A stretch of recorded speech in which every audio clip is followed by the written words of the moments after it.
Your friend is just as toxic as her man.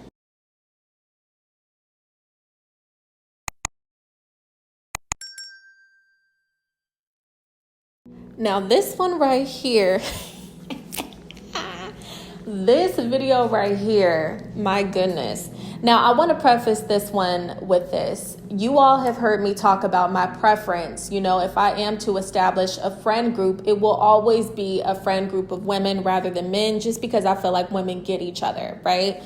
In spite of maybe some of the cattiness, the competitiveness that we may deal with, I still personally prefer to have girlfriends. And I also will say this, the reason why I'm making this video, and I'm going to talk about this taboo topic, because a lot of friends as neutral parties find themselves in crossfires because they're like, girl, how are you coming to vent to me about your man? And then when I stick up for you, you throw me to the curb, he cussing me out, y'all are back together, and now all of a sudden I'm public enemy number one. The reason why I feel comfortable having this conversation is because as a woman who not only gravitates towards female friendships, but I also grew up around women, I can have these kinds of discussions and not have a calloused heart. Like, I understand, you know, the fact that you are going to come across some girlfriends who are more solid. You're going to come across other girlfriends who will throw you under the bus for the sake of a romantic relationship. They don't really know how to balance. Like, it's all fair. You know what I mean? I don't take it personally. So that's why I feel comfortable talking a little about this. And I also want to look at it from an objective lens rather than an emotional one, right? But I actually want to provide some examples in this video. So it's going to be a compilation of like small story times. But the reason why I wanted to make this video is because there was recently a situation where, you know, my mom was talking to me about a particular individual. This was a while ago. And she was telling me, like, I feel so bad for her. You know, her partner is taking her through it. And I was very strategic about not necessarily speaking up about this particular situation. She just kept going on and on. My mom was like really passionate about this. She was going to bat for this young woman. She was like, I'm just so sick of this. I feel so hurt for her. I feel like the way that her man is treating her is just not fair, X, Y, and Z. Now, mind you, there's no DV. There's no domestic violence in this. But she was just talking about like instances where, you know, maybe the partner does something to like embarrass her or say something to embarrass her and things like that. Now, for me, you all know that I'm faith-based, right? So I'm spiritual. And for me, I didn't speak because y'all know how we are in the faith community, in the spiritual community. We'll just say something like, my spirit just doesn't sit right with the situation. We'll just say that. And that was my attitude for the longest regarding this young woman who is very beautiful. And she has like such a kind demeanor to the general public.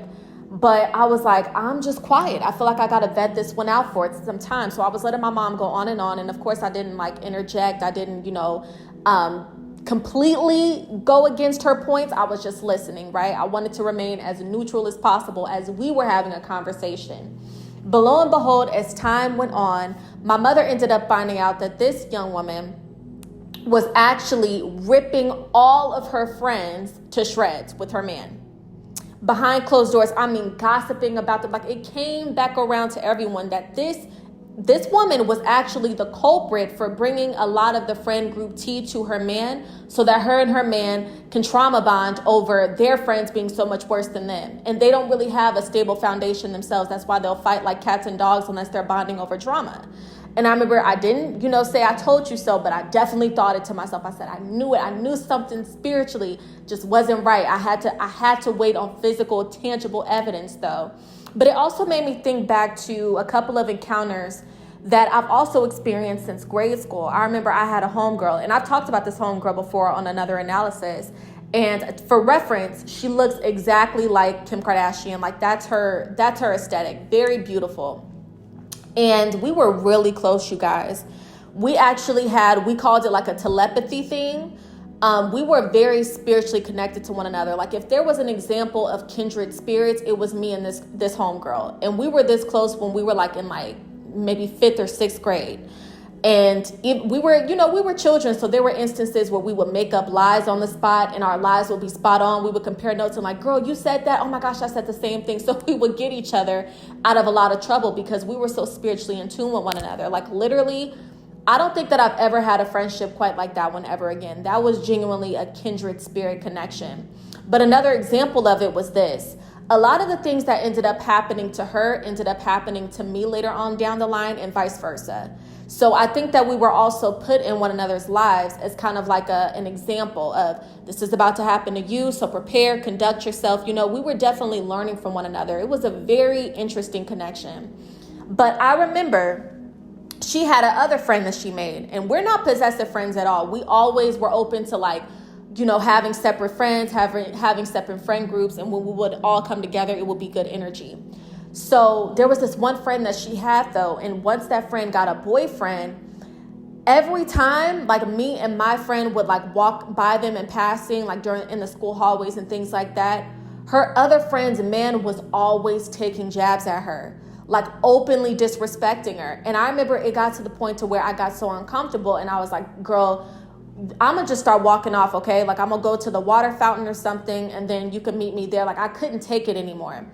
And I remember finally, after like a couple of months of seeing that happen consistently, and he would not let up. Like he would go below the jugular with this friend.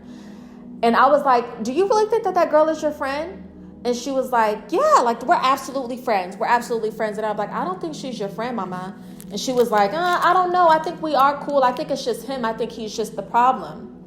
So I let her work through that. But lo and behold, they ended up not being cool anymore. And fast forward, every time that her and her boyfriend, my friend's other friend, started to break up, that's when she would go back and try to make amends with my friend. But then once her and that boyfriend would get back together, she would throw my friend away like a bad habit all over again. But lo and behold, I let my friend do her thing. And then eventually that friendship just eventually watered down. Like they never really reconnected the same. They had an official falling out. And fast forward to when I was in college at this time. I was getting my bachelor's. And then I had a friend who I had known for some years. And once they ended up in a relationship, their partner started to do the same thing to me.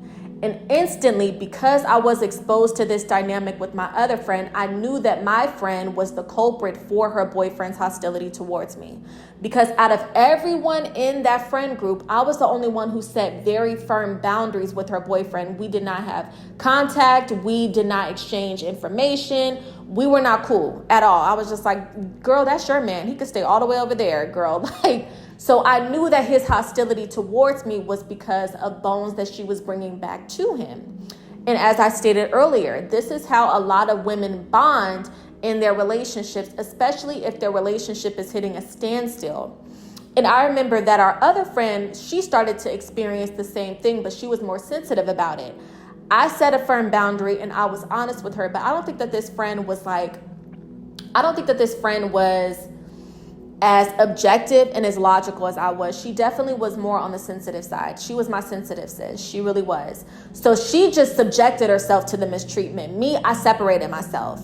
But nevertheless, all of this is a wraparound message for a phenomenon that I have been hearing, women talk about on social media for some time now, about how their friends, when they get into relationships, they're no longer solid, or instances where their friends, boyfriends, their friends, other friends are comfortable disrespecting you. And it's because your friend is carrying that bone. But specifically in this analysis, I want to caution friends when you pick up on this pattern. I want to caution you with being quick to rush to your friend's aid and, oh girl, I got your back and da-da-da, because a lot of the time, your friend is just as toxic as her man. I know I really do hate to say it, but I'm speaking from experience. Not just personal experience, but me observing other people that I love and care about go through this same exact thing. So this is a pattern, especially when you realize that it's a lot of toxic pushing and pulling.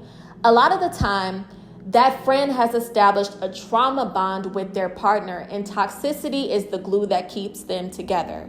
And sometimes you will end up in that crossfire if you don't get out of the way and let them sort that out. So, as I stated before, you have to face the music that your friend is just as toxic as your man. And here's another thing that you have to be on the lookout for. When your friend is just as toxic as her man, you will become the sacrificial pawn if you do not learn how to step down. Okay? So why does this happen? I want to break this down because in the book Green Eyes, there's a reference to the chessboard. And in particular, the dynamic between the king piece and the queen piece was highlighted in that latter portion of the excerpt. It talks about how although if the king is conquered in the game of chess, it results in an automatic loss, the queen is still powerful due to her relational acumen. How does this present itself in a romantic context? And if you are being positioned as a sacrificial pawn, who are the players when it comes to your friend and her man? Your friend will be the queen piece. The queen is infamous for utilizing other relationships to protect her king. And who is the king piece? Her man. So she will use other players on the board, and those players could be family members. Those players could be colleagues. Those players could be her friends in order to protect her relationship with her king, right? So when you think about it like that, you have to be careful of getting in harm's way and allowing yourself to be the sacrificial pawn for the sake of love, right? You're under the impression that you're loyal to your friend, but your friend is always prioritizing her loyalty to her king. To break this down further, I actually want to read from an excerpt in All Strings Attached, The Queen's Quarrel, because this book is specifically dissecting romantic endeavors and encounters. And the reason why the subtitle stands out, The Queen's Quarrel, is because it's dissecting it through the lens of a woman who is in a romantic partnership and how she deals with other relationships. So the dynamic between the king and queen chess pieces, with an emphasis on the queen's role, of course, is actually elaborated upon even further in the book All Strings Attached, The Queen's Quarrel.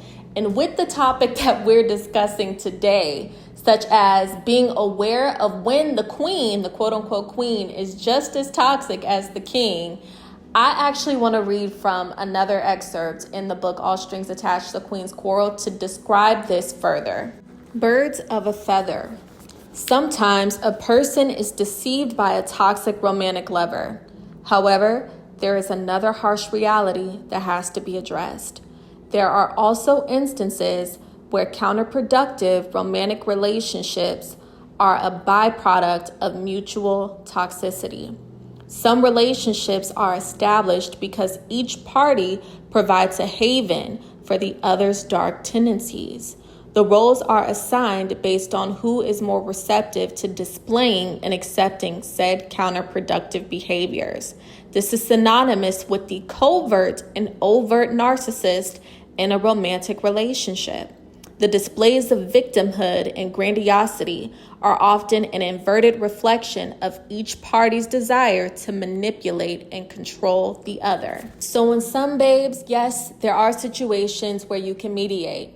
However, there are other instances where it's best for you to avoid meddling. All right, babes, that's all that I have for this video today. I want to thank you all so much for tuning in. But of course, I want to hear you all's comments, opinions, perspectives, as well as your personal experiences with a situation like this in the comment section below. I look forward to speaking to you guys in the next analysis, babes. Take care.